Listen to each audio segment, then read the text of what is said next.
Fala, meus queridos, tudo bom? Vou voltar aqui rapidão em the string type. É uma coisa que eu não entendi muito bem, mas a gente vai sentar só para reler, para ver direitinho a respeito disso.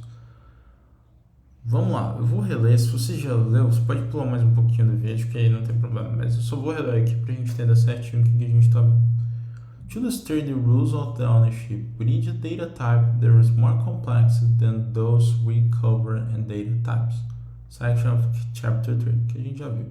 The types covered previously are a null size, can be stored on the stack and popped off the stack when their scope is over. Ou seja, quando o programa é executado, né, ele lê a variável e após ele ser variável, ele é removido, né, da stack, da nossa pilha da memória, e depois ele é colocado, alocado outro valor, né, no mesmo lugar. And can be quickly retrieved copied to make a new independent instance if another part of the code needs to use the same value in different scope. But we want to look data that is stored on the heap and explore how Rust knows when to clear up in the data, and the string type is a great example. Ou seja, a gente vai ver aqui, né, como é que o Rust faz isso, e talvez para o melhor exemplo, string seja o data type melhor para a gente poder ver isso.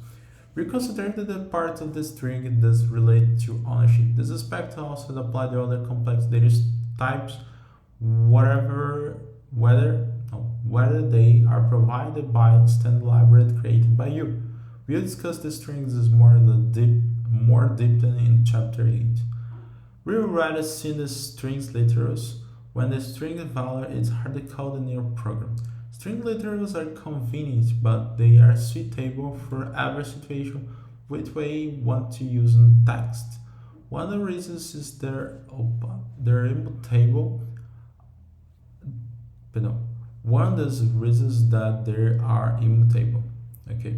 Another is that not every string value can be null when we write our code. For example, what if you want to take user input and store it?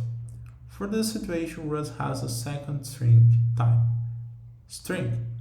This type manages data located in the heap and as such is able to store an amount of the text and know to us a compiled time. You create a string for a string literally can function like so. Ou seja, né, há momentos em que a gente vai se utilizar do data type, né, uma segunda forma de definir string, que é string, a qual ele vai gerenciar o alocamento, né, da memória. Deixa eu só ver uma coisa, eu estou confundindo talvez. Só quero ver essas duas coisas. E outra.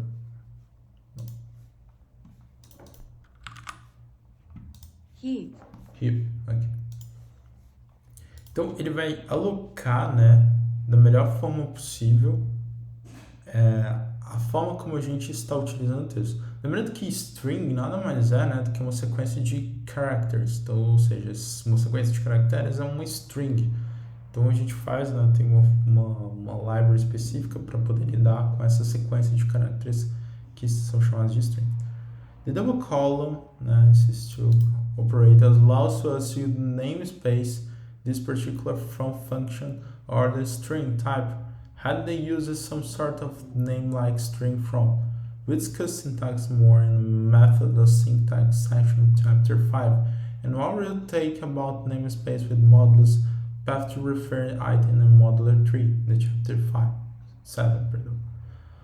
Então, esse é o exemplo aqui, ó. Let mute as string from hello. Ou seja, a gente criou uma variável mutável onde recebia a função string from, recebe uma função string que retorna uma string, né, que a gente está chamando, está passando aqui.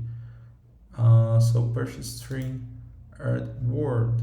Então a gente está pegando essa função, esse valor, né, que foi entregado aqui para a gente, que é uma string, e passando word, e depois a gente printa essa, que vai retornar hello world.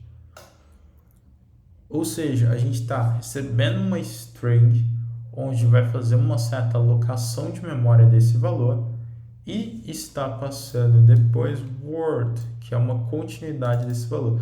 Só há a capacidade de fazer isso porque ela é uma variável mutável. Então a gente só consegue fazer passar esse novo valor para ela, sendo que ela é uma variável mutável. E aí a gente consegue imprimir. Ok. So what is the difference here? Why can string be mutable but literals cannot? The difference, whose does types deal with memory? Então, tem uma certa diferença, né, pela forma de alocação de memória. Memory in this case as a string literal, in this case of the string literal, we know the contents at compile time. So the text are called directly into the finance table. This is why string literals are fast and efficient. But this property only comes from the string literals immutability.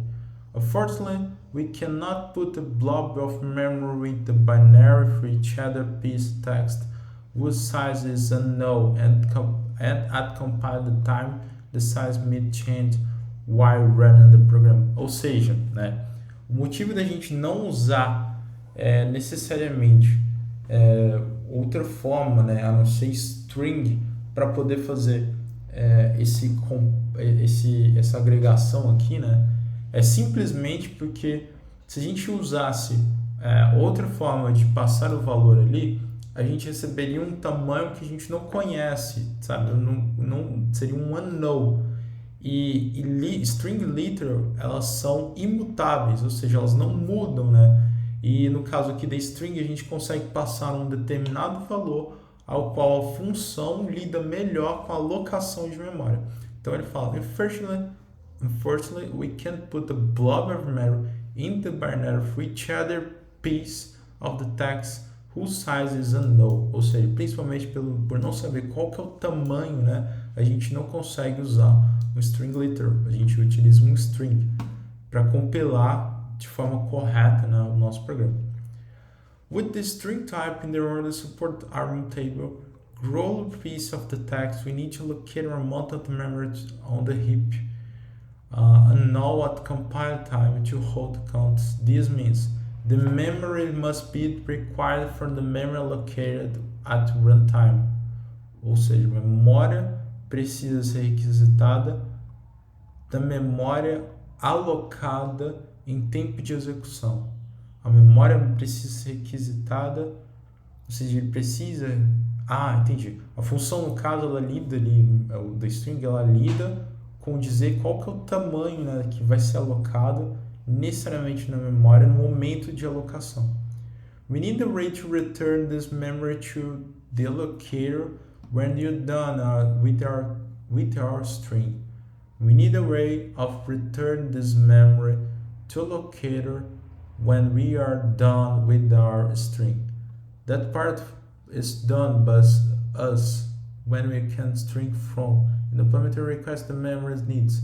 This is pretty much universal programming language. However, the second part is different. In the language, it's garbage collected and the CG keep track of the cleanup some memory. This is not being used anymore. We don't need to think about it.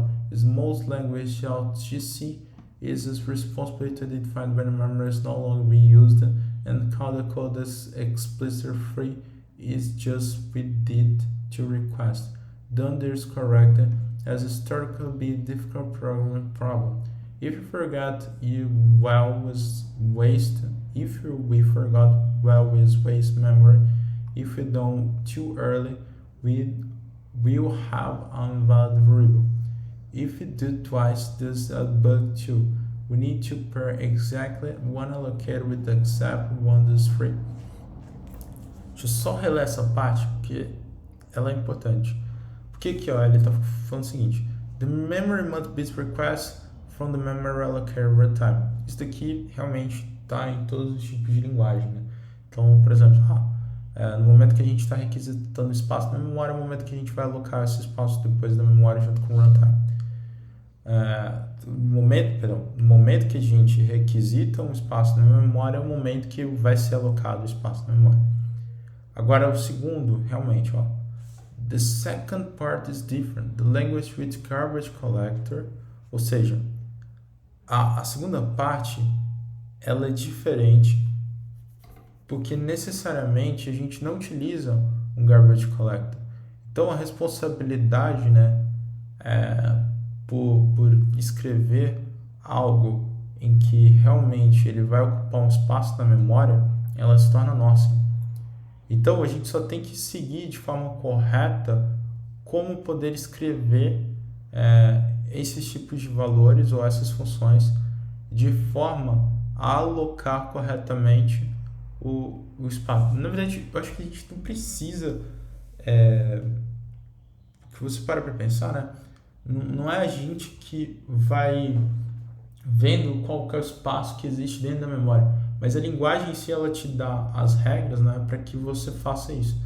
Então, como lá em cima, né, o exemplo que a gente tem lá em cima, como string é uma função que lida com uma variável do tipo string, né, do tipo texto, né, que é um conjunto de caracteres, a qual a gente às vezes não pode saber, não necessariamente sabe o valor, e a gente dá a ela a capacidade de ser mutável.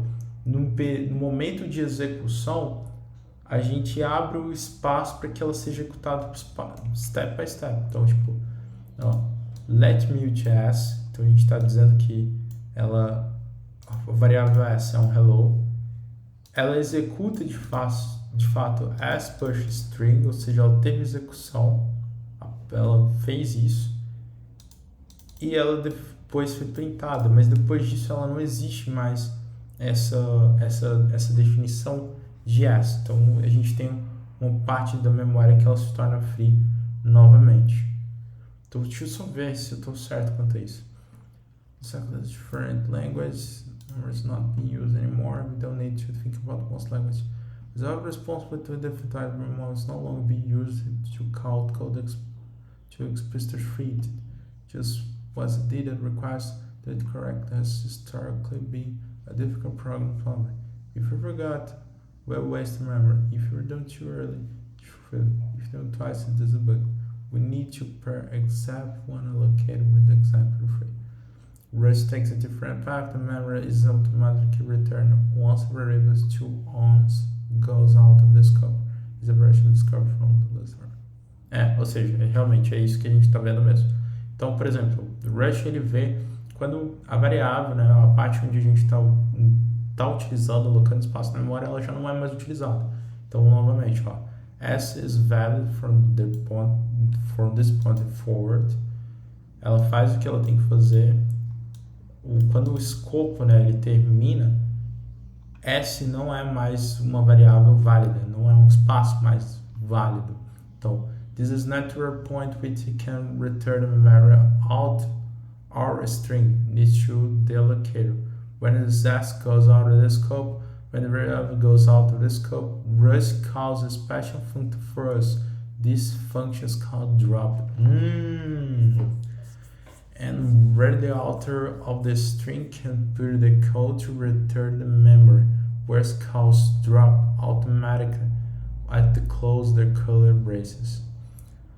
Então, o que acontece, né? Quando o escopo ele é fechado, e quando, né, no momento que ele terminou de compilar e executou, né, de fato o código em si, no momento que ele terminou a execução dele, ele tem uma função chamada drop, que ele vai dropando, né, ele vai tirando fora, né, cada uma das coisas que antes eram válidas e agora não são mais válidas, porque o escopo acabou. Nossa, muito inteligente, muito inteligente. In C++, this partners of the allocated resources at the end of the item's lifetime is sometimes called resource acquisition in the illustration. Ray, the drop function is be familiar to you if you use the Ray patterns.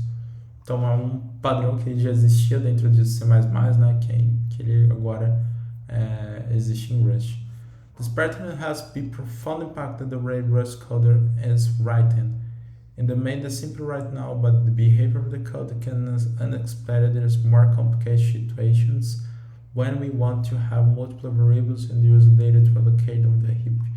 Let's explore some of those situations now. Vou fazer só o seguinte, vou pausar aqui e a gente volta novamente com esse variables and the data interactions with move, né? Porque foi interessante, só para a gente concluir, né? O que a gente viu aqui, né? Que a existência, né, desses valores, primeiro,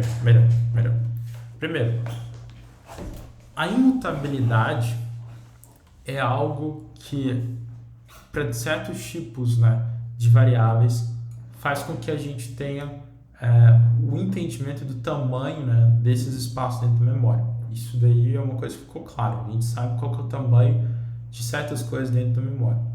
A gente tem alguns recursos, como por exemplo string, que quando a gente tem uma variável que ela é mutável, né, a gente consegue fazer em tempo de execução a locação dessa variável, que a gente já conhece, já é uma coisa conhecida por nós. Só que ao final, né, do uso do recurso, né, dessa determinada variável, quando ela chega no final da execução, por exemplo, nesse conjunto aqui, ela tem um dropped. O que é o dropped, né? A variável depois que terminou a execução, ela simplesmente ela é retirada da nossa stack, né? Ela não está mais presente, não está mais alocada necessariamente e deixa a memória, né, o espaço da memória ali livre, que é muito interessante, né? Porque é algo que existia também em C++, como a gente já viu, e ela é utilizada aqui como uma outra filosofia, né, para como a gente vai escrever Brush, que é muito interessante. Enfim, eu espero que você tenha entendido. Se ficou confuso, cara, volta de novo e a gente vai conversando também. Manda no chat ali, a gente vai conversando. Eu também estou aqui, né, entendendo mais ou menos os conceitos de ownership. Essa série, inclusive, é para a gente entender a respeito de ownership. Então, cara, manda suas dúvidas que eu vejo também se eu tenho dúvidas relacionadas a isso e a gente vai conversando e vai vendo, tá bom? Grande abraço e até a próxima. Valeu!